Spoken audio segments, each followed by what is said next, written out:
Programme को हम लोग आगे बढ़ाते हैं। साइकोलॉजिस्ट एक हमारे बीच आज मौजूद है, अल्हम्दुलिल्लाह। बहुत ही अहम उन्वान है मैरिटल इंटीमेसी। दरअसल इसको मैं कुछ चंद वर्ड्स में एक्सप्लेन नहीं कर सकती, इसका बाकायदा आपको उर्दू ट्रांसलेशन में नहीं बता सकती। मैं इतना बता सकती हूँ कि ये मैरिज से ही, प्री मैरिज से ही रिलेटेड है, बहुत इम्पोर्टेंट उन्वान है।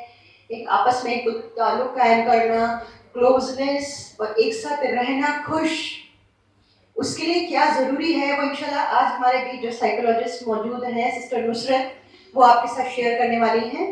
आप लोग आज नोट पैड और पेन भी लाए हैं, तो जो इम्पोर्टेंट पॉइंट्स हों वो आप लोग ज़रूर इसमें के नोट करके जाइएगा आज। तो मैं यहाँ पे सिस्टर नुसरत को इन्वाइट करूँगी कि वो इस अहम टॉपिक पर बात करें।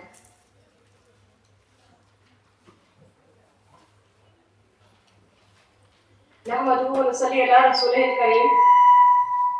अम्मा बाद, अऊज़ु बिल्लाहि मिनश शैतानिर रजीम, बिस्मिल्लाहिर रहमानिर रहीम।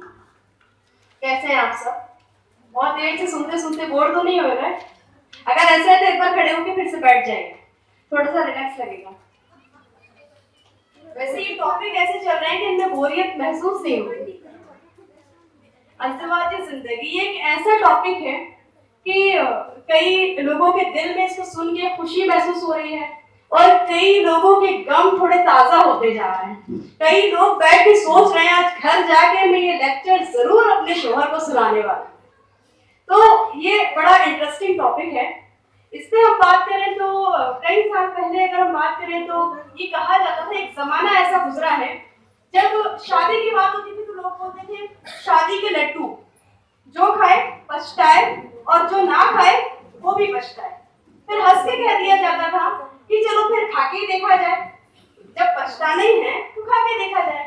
लेकिन आज हम ऐसे फितने के दौर में जी रहे हैं कि आज लड्डू की बात तो छोड़ें, आज हमारे सामने बहुत सारे ऑप्शन है। बर्फी भी है, मिल्क केक भी है, जलेबी भी है, रसमलाई भी है, तो लड्डू को क्यों खाया जाए? जब इतने सारे ऑप्शन मौजूद हैं तो फिर लड्डू को खाने की जरूरत क्या है जिसको खा के पछताना पड़ेगा? तो इससे बेहतर है कि दूसरे ऑप्शन इस्तेमाल कर लिए जाएं। तो आज जो मुआशरा देख रहे हैं ना, वो ये लड्डू को छोड़कर बाकी सारी चीजों के पीछे पड़ा है और पूरा सोसाइटी इस थोड़ा सा मैं मतलब लेक्चर नहीं दे रही हूँ, बातचीत कर रही हूँ आप लोगों से। तो सोसाइटी पूरा चाहती क्या है कि ये लड्डू को हटा दिया जाए और उसकी जगह पर दूसरी चीजों को रिप्लेस कर दिया जाए। उससे नुकसान क्या है वो हम आगे देखेंगे, लेकिन बात यह है कि जिस तरफ मेरा इशारा है, बहुत सारी मिसालें आज के दौर में आपको देखने को मिलेंगी। अभी रिसेंट का एक केस न्यूज में बहुत अभी हाईलाइट है, श्रद्धा और आफ्ताब का केस आपने सुना होगा। वो लोग एक रिलेशन में रह रहे थे, लिव इन रिलेशनशिप। क्या है लिव इन रिलेशनशिप? कि आप जिससे चाहें, जो आपको पसंद है, आप उसके साथ बिना शादी करे आप आराम से रह सकते हैं। अगर कई सालों बाद आपको लगता है कि नहीं हम नहीं एडजस्ट हो सकते तो आप उसको छोड़ भी सकते हैं। अभी ये जो सिस्टम है, इस सिस्टम में नुकसान क्या है वो देखेंगे तो एक रिलेशन नहीं मेंटेन हुआ।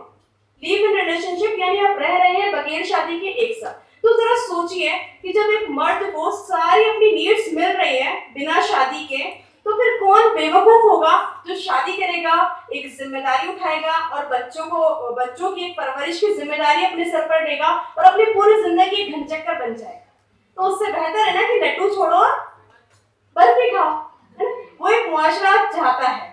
तो उसके लिए देखिए कि बहुत सारी मिसालें और बहुत सारे फितने आज के दौर में हमारे सामने हैं और न्यूज पे सब जगह देखेंगे तो हमको देखने को मिल रहे हैं। वो चीजों से बचने के लिए बात क्या है कि फितरत ने जो कानून हमको दिया है, इस्लाम, अल्हम्दुलिल्लाह हम लोग सब इस्लाम से वाकिफ हैं। अल्लाह सुब्हानहू व तआला ने हम में से हर एक को पैदा किया, चाहे वो मुसलमान है, हिंदू है, सिख है कि ईसाई है, सबका खालिक हमारा एक रब है। और जिस रब ने हमको पैदा किया वो हमारी फितरत को हमसे बेहतर जानता है, इसीलिए अल्लाह ताला ने हमको एक कानून दिया, हमको मुसलमानों को उम्मत वसत बनाया। उम्मत वसत का मतलब क्या है? एक बैलेंस्ड हमको बनाया है, एक बैलेंस्ड नेचर हमको दिया है। वो बैलेंस्ड का अगर हम समझेंगे उसका मतलब क्या है, यानी बैलेंस्ड क्या है, सिर्फ ये नहीं कि हम एक उम्मत मोहम्मदिया में हैं तो हमको एक बैलेंस लाइफ जीना है, बल्कि ये पूरी फितरत हम लोग देखें, पूरी कायनात पे गौर करें तो हर एक चीज बैलेंस है। सूरज, चांद, किसी को भी देखें, कोई बैलेंस से बाहर नजर आता है क्या? कभी सूरज चाहे कि मैं रात में आ जाऊं और दिन में रात में आ जाऊं, सुबह ना आऊं, तो ऐसा मुमकिन है? बिल्कुल मुमकिन नहीं है। हर चीज एक बैलेंस्ड नेचर में है।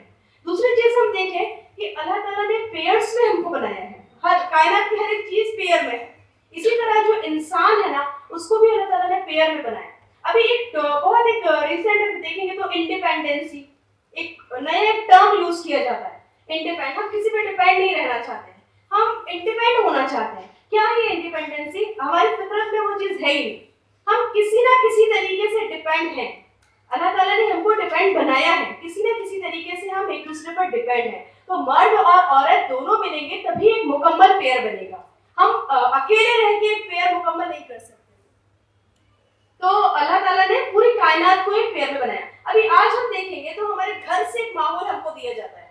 घर में देखें, सोसाइटी में देखें, कहीं भी आप जहाँ से आप सीखते हैं, वहां पर एक चीज कॉमन की जाती है कि बेटा, बच्चे, हमने अपनी पूरी जिंदगी खाक में मिलाई है, कुछ पढ़ नहीं पाए, अपना करियर बना नहीं पाए, बेटा मैंने पूरी जिंदगी रोटियां सेकी है, मैं नहीं चाहती कि तुम वही करो जो मैंने किया। एक सोच आज हमारे नौजवान लड़कियों को दी जाती है। तो तुम क्या करो, पहले तुम अपना एक करियर बनाओ, अपना एक गोल सेट करो, अपने एक मुकाम पर पहुंच जाओ, उसके बाद तुम शादी के बारे में सोचना। क्योंकि ये सब फालतू के चक्कर हैं। एक बार शादी किए ना, उसके बाद तुम्हारा कुछ नहीं बचना है, उसके बाद सारा करियर दांव पे लग जाना है। तो पहले अपना करियर आप पूरा मुकम्मल करो। उससे हुआ क्या है कि कॉलेज है, स्कूल है, यूनिवर्सिटी है, ऑफिस है, लड़के लड़कियां मिल रहे हैं, बातचीत हो रही है, गपशप हो रही है, दोस्तियां हो रही है, सारी नीड्स पूरी हो रही है, लेकिन क्या नहीं हो रहा है? शादी नहीं हो रही है ना? वो फितरत है, एक मर्द और औरत की फितरत में अट्रैक्शन अल्लाह ताला ने रखा है। तो वो नीड्स कहीं ना कहीं से वो फुलफिल कर रहे हैं, लेकिन जो मेन जरूरत थी इंसान की वो मुकम्मल नहीं हो पा रही। तो उससे क्या हो रहा है? इस कायनात का सिस्टम गड़बड़ा गया है। अल्लाह ताला ने कुरान में क्या फरमाया है? वमिन आयातिही अन खलक लकुम मिन अनफुसिकुम अज़वाजा। मेरी निशानियों में से है एक निशानी कि हमने तुम्हारे लिए तुम्हारे ही जिन्स में से जोड़े पैदा किए। यानी ऐसा नहीं है कि कोई एलियंस हमारा रिश्ता लेकर आएगा, ऐसा नहीं है कि कोई और मखलूक आएगी, हम ही में से अल्लाह ताला ने हमारे लिए जोड़े बनाए। क्योंकि हमारे जज्बात, हमारे इमोशन, हमारी फीलिंग्स कौन समझ सकता है? जो हमारे जैसा इंसान होगा। जो हमारे जैसा नहीं होगा वो हमको कैसे अंडरस्टैंड कर सकता है? तो अल्लाह ताला की निशानियों में से एक निशानी कि उसने हमारे ही जैसे हमारे लिए जोड़े बनाए। फिर अल्लाह ताला ने बोला लितस्कुनु इलैहा, ताकि तुम क्या हासिल करो? सुकून हासिल करो। एक मकसद इसमें बताया अल्लाह ताला ने इन जोड़ों का, इन रिश्ते का, इस अज़वाजी जिंदगी का। वो मकसद क्या है? सुकून हासिल करो। उसके बाद वजअला बैनकुम मवद्दा व रहमा, और फिर इनके दरमियान मोहब्बत और रहमत डाल दी। ये अल्लाह ताला खुद बोल रहे हैं कि हमारी निशानी से। अभी आज हमारे मुआशरे का मसला क्या है? एक लड़की की शादी होती है, उसके बाद आप सुनिए मेरा सारा सुकून खत्म हो गया। अल्लाह ताला क्या बोल रहे हैं? मैंने जोड़े बनाए, क्यों बनाए? ताकि तुम उससे सुकून हासिल करो। अभी आज तलाक के केसेस आप देखेंगे ना, 7 महीने, 8 महीने, 9 महीने में लोग तलाक के केसेस लेके आते। क्या मसला है? सुकून नहीं है जिंदगी में। अल्लाह ताला तो बोल रहे हैं कि शादी, ये जोड़ा इसलिए बनाया ताकि सुकून हासिल करो। तो प्रॉब्लम कहाँ से है? ये सुकून आखिर मिल क्यों नहीं रहा है? ये बेसुकूनी कैसे आ गई है जिंदगी में? सुकून आना, जहाँ सुकून आना चाहिए था वहां पे बेसुकूनी की क्या वजह है? तो वजह ये है असल में कि जो लड़की है ना, उसको ये इमेज दी जाती है कि जो वो ये सोचती है कि ये जो सुकून वाला पैकेज है ये कौन लेके आने वाला है? मेरा हस्बैंड लेके आने वाला है। और हस्बैंड क्या सोच रहा है? ये सुकून का पैकेज कौन लेके आने वाला है? मेरी बीवी लेके आने वाला है। और प्रॉब्लम कहाँ है? दोनों के पास ही सुकून नहीं, दोनों की एक्सपेक्टेशंस बहुत हाई है ना, लेकिन सुकून किसको लाना था ये दोनों को नहीं पता। मायके से लड़की को फुल जोश में भर के भेजा जाता है, किसी से दबना नहीं, हमने बहुत जुल्म सहे हैं, तुमको किसी से नहीं दबना है, शोहर को अपने कंट्रोल में करना है। उधर बिल्कुल सेम डोज किसको मिला होता है? हस्बैंड को मिला होता है, बराबर गाइडेंस। तो सुकून मिलना है क्या? जब हमको ये मालूम ही नहीं है कि ये सुकून का पैकेज किसकी जिम्मेदारी थी, तो कैसे सुकून मिलना है? इसलिए जमात इस्लामी हिंद का पहले तो मैं शुक्रगुजार हूँ कि उन्होंने कम से कम आपको ये सीखने का मौका दिया कि ये पैकेज किसको लेके जा रहा है। तो ये पैकेज दोनों की जिम्मेदारी। वरना ये जो टॉपिक है ना, हम अज़वाजी जिंदगी को कैसे खुशगवार बनाएं, ये हमको कहीं सीखने को नहीं मिलता। ना आपको घर में वो सीखने को मिलेगा, ना किसी प्रोग्राम में मिलेगा, ना कॉलेज में, ना यूनिवर्सिटी। कहीं आपको ये सीखने को नहीं मिलेगा। अब हम लोग सीखते तो हैं, शादी का ख्वाब तो हर लड़की देख रही है ना, हर लड़की के जहन में एक कपल है, लेकिन वो कहाँ से सीख रहे हैं बताइए, बिल्कुल फ्रैंक होकर बताइए, कहाँ से सीखते हैं, कहाँ से एक इमेज बनती है, सीरियल, ड्रामे, पाकिस्तानी ड्रामे, मूवीज, वहां से एक इमेज बनती है, हाय क्या कपल है, मुझे भी ऐसा ही मिलना चाहिए, मेरा हस्बैंड ऐसा ही होना चाहिए। एक इमेज हम जो दिमाग में बना रहे हैं वो कहाँ से बनाते हैं, ये पूरा अनरियलिस्टिक वर्ल्ड है ना? वहां पे ड्रामे लिखे जाते हैं और उनको आपके सामने बताया जाता है, लेकिन वो जब रियल लाइफ में हम सोचते हैं, इमेजिनेशन हम बना कर आए, शादी होने के पहले बहुत सारे हमने ख्वाब देखे हैं, मेरा हस्बैंड बिल्कुल वैसे ही होना चाहिए जैसा वो सीरियल में वो कपल थे ना, हम लोगों को वैसे ही रहना है। फिर शादी होकर आए हम, पूरा एक चेंज इमेज, कैसा दिमाग इंसान का होगा, बिल्कुल अनरियलिस्टिक इमेज थी हमारी, लेकिन जो रियल लाइफ होती है ना वो बिल्कुल अलग होती है, क्योंकि रियल लाइफ में आपको वो ड्रामा, वो सीरियल, वो मूवीज, वो ऐसा किसी डायरेक्टर ने नहीं लिखा आपकी वो रियल लाइफ, वो रियल लाइफ को अल्लाह सुब्हानहू तआला ने लिखा है ना। तो ये चीज बिल्कुल क्लियर करें कि जिन भी चीजों की इमेज आपके दिमाग में है ना, फर्स्ट उसको हटा दें, क्योंकि जो आपका रियल हीरो है ना, वो उससे बिल्कुल मैच नहीं करता, कभी भी मैच नहीं करेगा। अभी आप जाके सोचे, पहले ही दिन सुबह आप रेडी हुए, अभी मेरा हस्बैंड जाने से पहले मुझको आई लव यू बोलेगा और आप सोच रहे हो वो चला गया, सारा दिन मूड खराब, बोला ही नहीं, तो क्या मसला था, आप चाहते थे ना तो आप उसको बोल दें, सुबह उठ के आई लव यू, आप रोज बोले, किसी ना किसी दिन जब आप बोलेंगे वो आपको जरूर बोलेगा आई लव। तो ये हमारी रियल जिंदगी है, जो एक इमेज दी जाती है ना, शादी हुए बहुत सारा एक खुशगवार जिंदगी के बारे में इंसान सोचता है, अब मेरा हस्बैंड है, रोज मैं तैयार होंगी तो मुझको खूब तारीफें करना है, हम लोग साथ में बैठ के टेरेस पे चाय पीना है, शाम में हम कहीं घूमने जाना है। जो रियल लाइफ होती है वो बिल्कुल उसके अपोजिट है, आपको जाके बहुत बड़ी जिम्मेदारी निभाना है, आपको जाके बहुत सारा लोड आपके ऊपर आना है। जब वो चीजें एक प्रैक्टिकल लड़की के सामने आएंगी तो उसको बहुत एक टेंशन हो जाता है, ये तो मैंने सोचा ही नहीं था, यहाँ तो सास की भी सुनना है, यहाँ तो नंदों की भी सुनना है, यहाँ तो बिल्कुल इमेज डिफरेंट है। तो रियल लाइफ यही है, यहाँ पे बिल्कुल इमेज आपको डिफरेंट मिलेगी। तो क्या नोट करना है ये चीज, आपका रियल हीरो किसी भी मूवी से, किसी भी सीरियल के से बिल्कुल भी मैच नहीं करेगा, ठीक है, तो ये याद रखना है। दूसरी चीज ये देखें कि जो बात ये है कि डिफरेंसेस, यानी जो अभी मैंने बोला कि रियल हीरो मैच नहीं करेगा, तो क्यों मैच नहीं करेगा, क्योंकि जो रियल लाइफ में जो बंदा आपको मिलेगा ना, वहाँ अलग अलग हॉबीज है, अलग एक सोच है, अलग एक इमेज है, क्योंकि दो अलग अलग फैमिलीज हैं, आपकी फैमिली एक अलग फैमिली है, आपकी तरबियत एक अलग ढंग में हुई है, उसकी तरबियत एक अलग ढंग में हुई है, तो वो आपके साथ कभी भी मैच नहीं कर सकता, किसी भी तरीके से। हो सकता है कुछ चीजें मैच कर जाए, लेकिन आप सोचें कि बिल्कुल मेरी जैसी सोच होगी, तो वैसा मुमकिन ही नहीं है। और वैसा क्यों मुमकिन नहीं है, क्योंकि बिल्कुल अलग डिफरेंस जो पर्सनालिटीज मिल रही हैं, उनको समझने में, उनको एक दूसरे को जानने में भी बहुत वक्त चाहिए, तब जाके हम समझेंगे। लेकिन जो चीज ये सोचते हैं लोग कि बिल्कुल मुझसे मैच कर जाएगा मेरा हस्बैंड, तो वैसा पॉसिबल नहीं, और पॉसिबल होना भी नहीं चाहिए, क्योंकि मैं क्या सोचती हूँ, अभी एक सेम चीज रहेगी तो अच्छा लगेगा क्या, कॉम्बिनेशन तो जिंदगी के लिए कितना जरूरी है। अभी यहाँ पे सब लोग बैठे ना, ये जियाओ ने भी ब्लैक बुर्का व्हाइट स्टॉल पहने, सबसे ज्यादा अट्रैक्ट क्या लग रहा है, ब्लैक और व्हाइट का कॉम्बिनेशन लग रहा है। कोई हम ड्रेस पहनते हैं, सूट अलग, कुर्ता अलग, दुपट्टा अलग, पूरा एक जैसा पहनेंगे तो अच्छा लगेगा क्या, अच्छा ही नहीं लगेगा। मैचिंग कॉम्बिनेशन जो होगा वो सबसे, जितना अच्छा कॉम्बिनेशन होगा उतना अच्छा ड्रेस लगेगा, उतना अच्छा अट्रैक्शन होगा। तो क्या सोचिए, जितना ज्यादा कॉम्बिनेशन है ना आपके लाइफ में, उतना ज्यादा आपको इंटरेस्ट आने वाला है। लेकिन वो इंटरेस्ट कब आएगा, एक दूसरे को क्रिटिसाइज करने से नहीं आएगा, एक दूसरे की कमियों को एक्सेप्ट करें, एक दूसरे के जो डिफरेंसेस है ना उसको एक्सेप्ट करेंगे, तो जरूर उसमें मजा आएगा। जैसे कि देखें, मीठा खाने का मजा कब होता है, कुछ तीखा खाने ना। अगर आपको मीठा पसंद है और आपको किसी पार्टी में बुलाएं और उसके बाद आपको ढेर सारा बर्फी, गुलाब जामुन, लड्डू सब आपको सर्व कर दे, लेकिन कुछ चटपटा नहीं है, आपको मजा आएगा क्या, मजा ही नहीं आएगा ना, क्योंकि क्या चाहिए था, थोड़ा सा तीखा होना चाहिए, लाइफ में थोड़ा ट्विस्ट होना चाहिए। तो कुछ तीखे के साथ अगर मीठे का कॉम्बिनेशन हो तो लाइफ में मजा आएगा, एंजॉय करेंगे आप उसको। तो अगर आप मीठे हैं तो आपके हस्बैंड को कैसा होना चाहिए? तीखा होना चाहिए ना। तो थोड़ा सा डिफरेंस होता है। बहुत सारे लेडीज का प्रॉब्लम होता है, मेरे हस्बैंड बोलते नहीं है, बोलते नहीं। अरे अगर वो बोलेंगे तो फिर आप कब? सही ना? अगर दोनों ही बराबर से बोलते रहेंगे तो फिर सुनेगा कौन? मत बोलने दीजिए, आप सुनाइए, उनको सुनने का काम करने दीजिए। मेरे हस्बैंड के साथ कैसा है, मुझे बहुत बोलने की आदत है। कभी ऐसा होता है मैं काम में बिजी रहती हूँ, मैं उनसे बोलती हूँ आप सुनाइए, तो वो बिल्कुल बहुत नरमी से बोलते हैं ये डिपार्टमेंट आपका है। मुझको याद आता है कि सही बात है, सुनने का काम उनका है। तो कैसा है, नहीं बोलते बहुत लोग, तो हमको वो चीजों पे लड़ना नहीं है। क्या करना है हमको?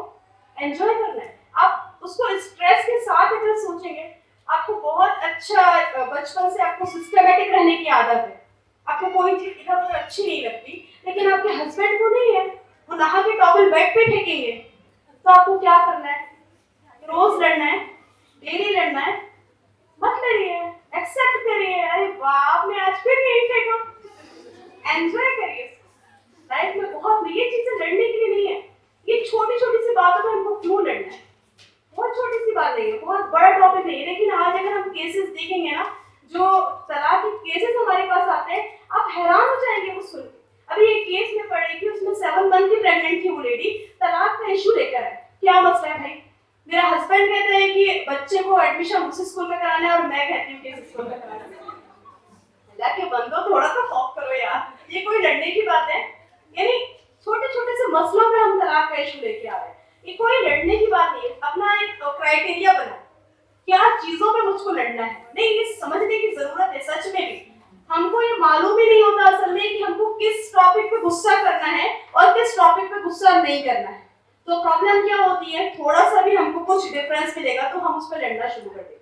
वो कभी को एंजॉय करें। लोग बोलते हैं कि हम एक दूसरे को कंप्लीट कर देंगे, we should complete each other. ये सेंटेंस ही गलत लगता है मुझको। हम क्यों कंप्लीट करेंगे भाई? जो जैसा है उसको वैसा रहने दो, एक्सेप्ट करो ना। क्या करो, हम एक्सेप्ट करेंगे एक दूसरे को, जैसा है उसको डिफरेंसेस के साथ एक्सेप्ट करो। आप इसलिए नहीं पैदा हुए कि आपके हस्बैंड में जो कमी है सुधार के ही छोड़ना है, इसके लिए नहीं भेजा अल्लाह ताला ने आपको।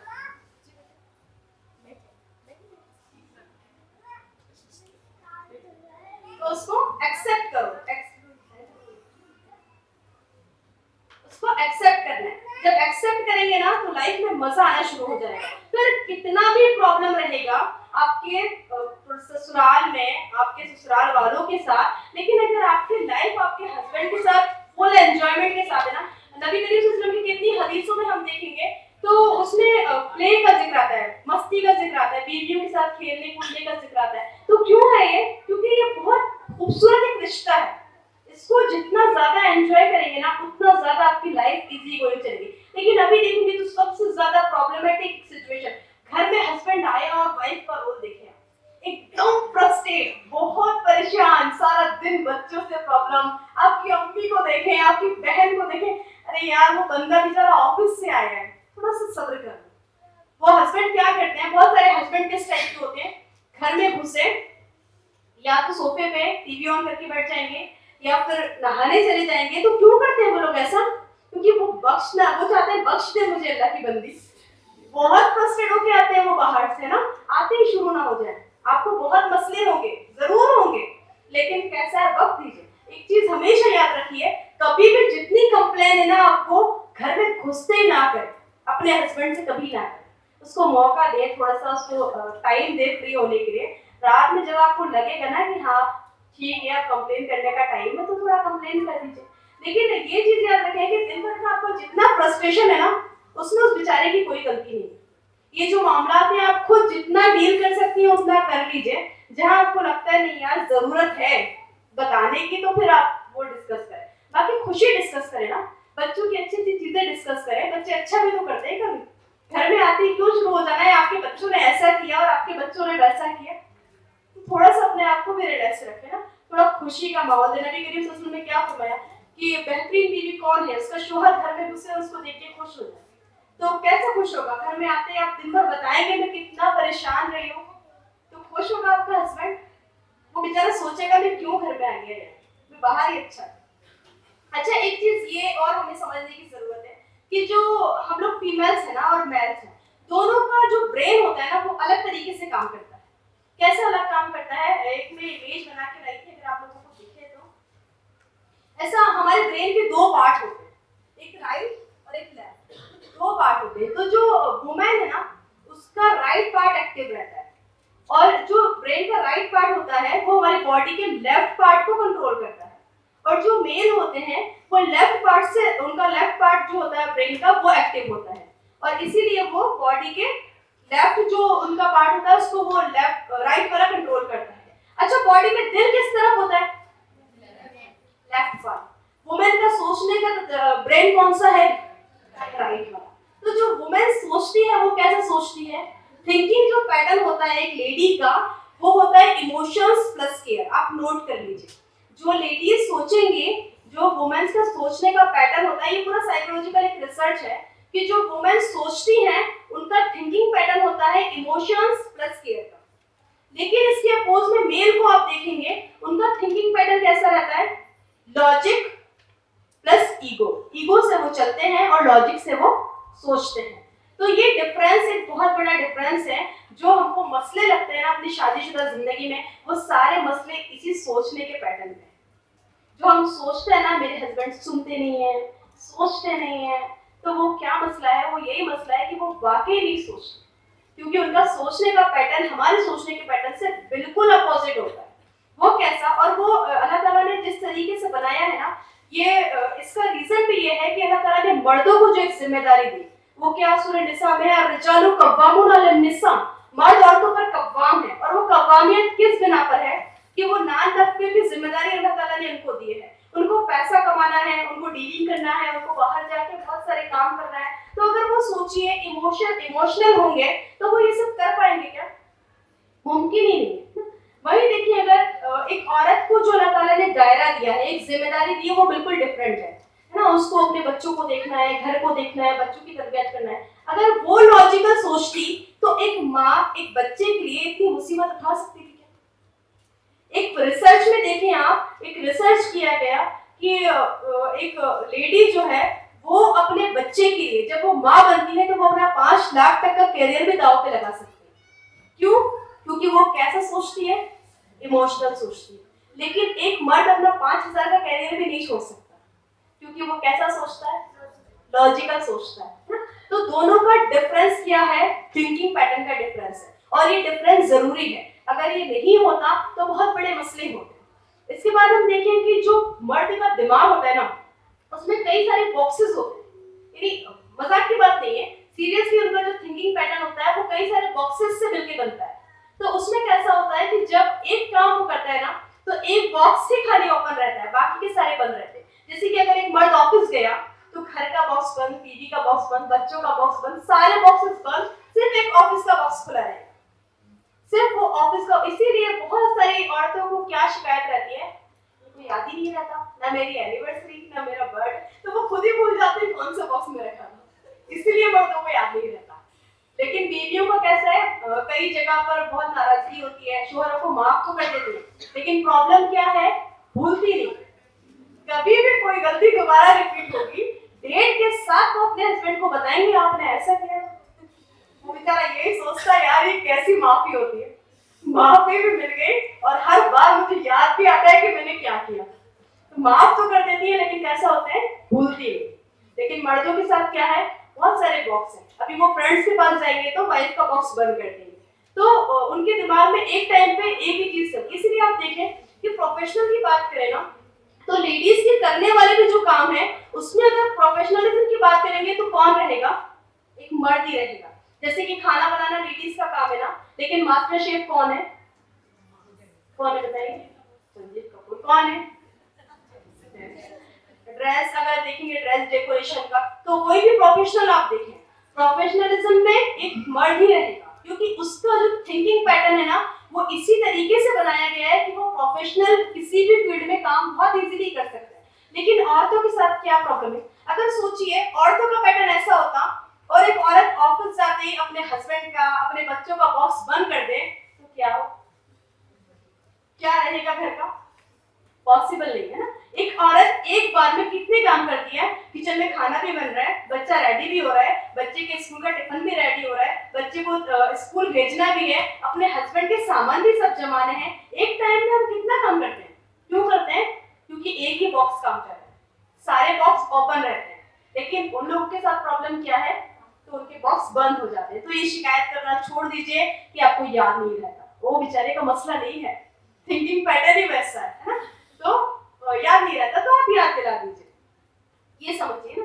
तो अल्लाह ताला ने औरतों को इसी फितरत पे बनाया है और वो बहुत जरूरी है। अगर ऐसा नहीं होता तो बहुत मुश्किल हो जाता है एक औरत के लिए एक पूरा घर संभालना, एक घर को मैनेज करना, कितना मुश्किल होता ना।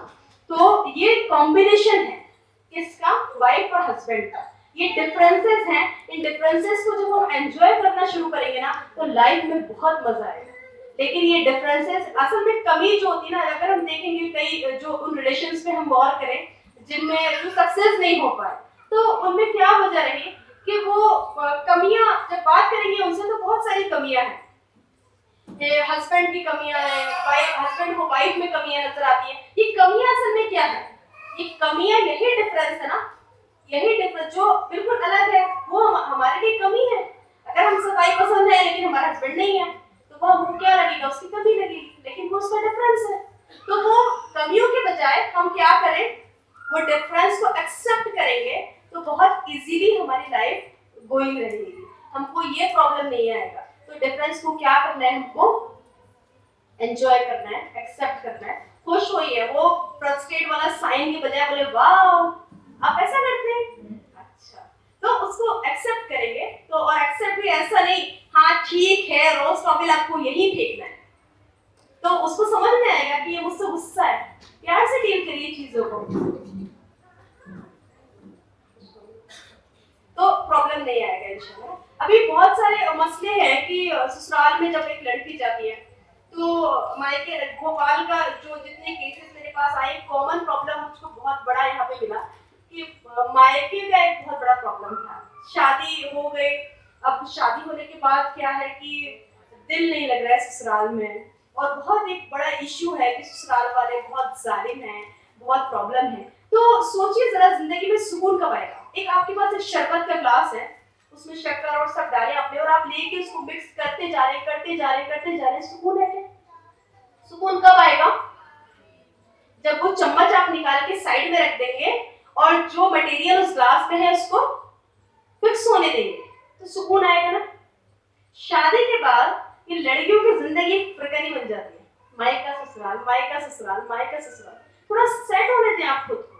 शादी के बाद क्या हो गया है, वो मायका जो पहले जहर लगता था, कॉलेज टाइम पे अगर अम्मा टोकती थी ये ड्रेस नहीं पहन के जाना कॉलेज, इतनी देर में घर नहीं आना, भाई बहनों से लड़ाई होती थी, बहुत मुश्किल था। अब शादी हो जाएगी ना मैं कभी देखूंगी नहीं इनकी तरफ। अभी ससुराल में पराठा है तो मायके का याद आ रहा है, सब्जी है तो मायके की याद आ रही है। अभी तैयार हो गए तो अम्मा होती तो तारीफ करती, अम्मा बहुत बातें भी सुनाती थी, अम्मा जाने आने से भी टोकती थी, कर्फ्यू वहां पर भी था, लेकिन क्या था वहां पे हम सुकून में थे, रिलैक्स थे।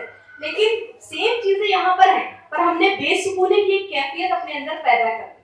हमको यहाँ की हर चीज बुरी लगती है, तो सुकून आने दें, वक्त दें, समझे चीजों को, तो सुकून जरूर आएगा। लेकिन वो सुकून के लिए क्या करना है, उस शरबत की ग्लास में चम्मच निकाल के साइड में रखना है और थोड़ा सेट होने दीजिए, खुद को भी सेट होने दीजिए, माहौल को भी सेट होने दीजिए। धीरे धीरे आपको अच्छा लगने लगेगा, लेकिन उसके लिए जरूरी है कि टिक के रहें एक जगह, तो बहुत इजीली आप सेट हो जाएंगे। कोशिश करेंगे, ऐसा जरूरी नहीं है कि सबके ससुराल वाले बहुत अच्छे होते हैं, हो सकता है किसी के सच में भी जालिम हो, बहुत जुल्म भी कर रहे हो, तो हम मौका दें और चीजों को समझने की कोशिश करें। एक नॉर्मल सी चीज ये है कि हम एडजस्ट करें। एडजस्ट मींस ये नहीं कि हम सुनते जा रहे हैं या फिर हम सुनते जा रहे हैं और बस कॉम्प्रोमाइज करते जा रहे हैं।